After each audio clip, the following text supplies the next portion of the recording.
काले हाथों के बारात जब पियाज के साथ काले हाथों के बारात जब पियाज के साथ हो यारते तू हमर सजा दई गे जान ससुरा में जाके भुला जाइए गे अपने हाथ से जहर खिया जाइए गे जान ससुरा में जाके भुला जाइए गे अपने हाथ से जहर खिया जाइए गे। Mix by AG recording studio.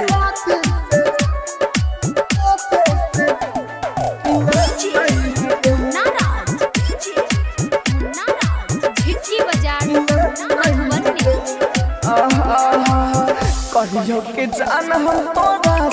शिकायत रहियो नहीं शायद हम ही तोरा लायक गे जान कहियो के जान हम तोरा शिकायत रहियो नहीं शायद हम ही तोरा लायक पूरा गलती तू हमर भुला जाइए गे जान ससुरा में जाके भुला जाइए गे अपने हाथ से जहर खिया जाइए गे जान ससुरा में जाके भुला जाइए गे अपने हाथ से जहर पिया जाइए गे। आप सुन रहे हैं एजी एंटरटेनमेंट की धमाकेदार प्रस्तुति।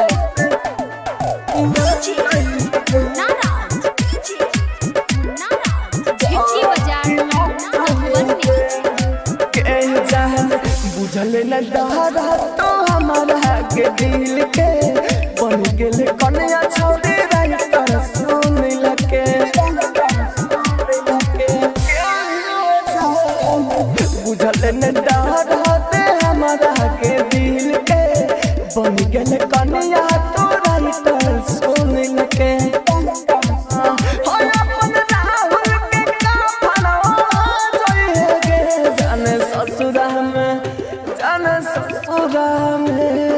ससुरा में जाके भुला जाइए गे अपने हाथ से जहर खिया जाइए गे